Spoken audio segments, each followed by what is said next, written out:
अब जो सारी सिचुएशन बनी है उसके बाद अब जो कतर भी इरादा रखता है कि वो इसका भरपूर जवाब देगा, आगे आप किस तरह की सूरत हाल बनते हुए देख रहे हैं और इसके दूरस्थ नताइज क्या हो सकते हैं? क्योंकि आप मीडिएशन जो कर रहे थे, उसका रोल प्ले कर रहे थे, उसी पर आपने, उनकी सरजमीन पर आपने हमला कर दिया और उस फरीक को अटैक किए जिससे आप निगोसिएशन करने की कोशिश कर रहे हैं। तो ये खुलेआम साफ दिखाई दे रहा है कि इनका इरादा ही नहीं है कि ये कोई सीज़ फायर जो है उस पर ब्रेक थ्रू कर सकें।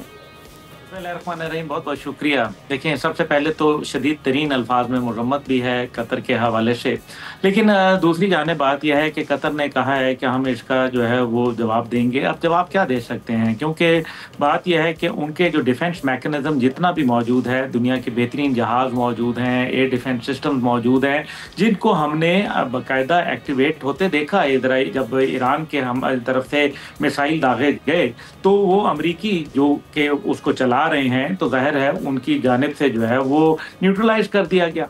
लेकिन ये जो अब हुआ, इसके ऊपर अमरीकी जो जहाज थे, जो उनका डिफेंस मैकेनिज्म था, वो क्यों खामोश रहा? क्योंकि जैसे ही ये हमला हुआ तो मैं, क्योंकि ये न्यूज़ वॉच कर रहा था, तो बाकायदा वजारत खारजा इसराइल जो है वो ये कह रही थी कि हमें सिक्योरिटी कोऑर्डिनेट्स अमेरिका ने फराहम किए, मुआवनत की, और उनको बिल्कुल इल्म था और उनके इल्म में ला के हमने ये कही। और फिर अभी डोनाल्ड ट्रंप का बयान देख लें कि जी वो एक दफ़ा किया है, दोबारा नहीं करेंगे, और जबकि वो ये कह रहे हैं कि हम हर बार करेंगे, क्योंकि प्रीएम्प्टिव स्ट्राइक डॉक्ट्रिन जो थी वो तो आपने इनिशिएट की थी और उसके बाद आप पूरी दुनिया में रौंद पड़े। उसी प्रीएम्प्टिव स्ट्राइक डॉक्ट्रिन के तहत जो है इंडिया ने जो है पाकिस्तान पर 2019 और फिर अब जो है वो हमला किया, और इजराइल जो है वो ईरान के ऊपर चढ़ दौड़ा। और फिर अमेरिका ने जब इजराइल की कमर तोड़ दी ईरान ने, तो उस टाइम पे फिर जाके उसको सहारा देने के लिए अमेरिका ने खुद बमबारी इस जो है ईरान पे कर डाली। अब देखने की बात यह है कि जो अभी जितनी भी लीडरशिप है उसके अंदर, अरब लीडरशिप के अंदर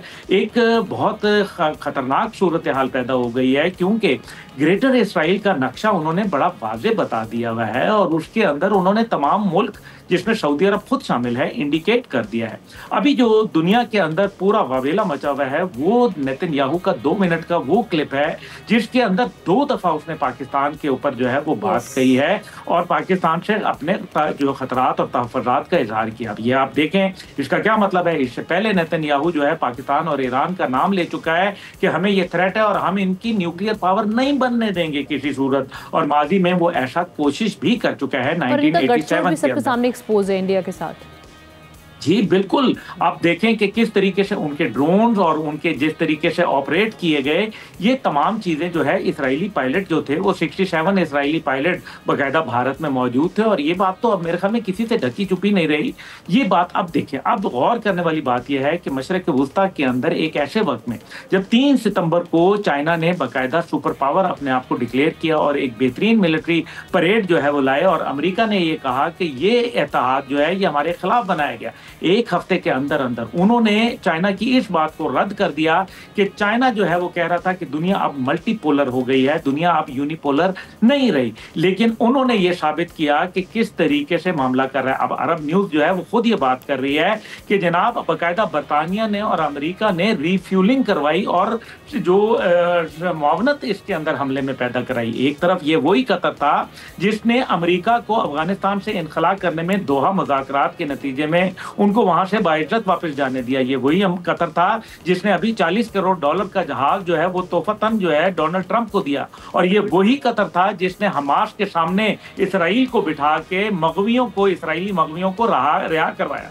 अब ये वही मामला आता है। आप देखें मेरे साथ अभी चंद दिन पहले, 2-4 दिन पहले चीफ जस्टिस ऑफ फलस्तीन आए हुए थे और एम्बेसडर से फलस्तीन के, उनके साथ बड़ी कोई 2.5-3 घंटे की मुफस्सल नशिस्त रही। उसके अंदर उन्होंने ये कहा कि 2 कौमी हल के लिए ये 2 रियासती हल की बात कर रहे हैं, लेकिन दूसरी जानिब हमें जो है वो वहां जाने के लिए हमारी जो टीम जो हमने तश्कील दी है उसको कहा है कि आप मत आए। तो आप कौन सी निगोशिएशन करना चाह रहे हैं?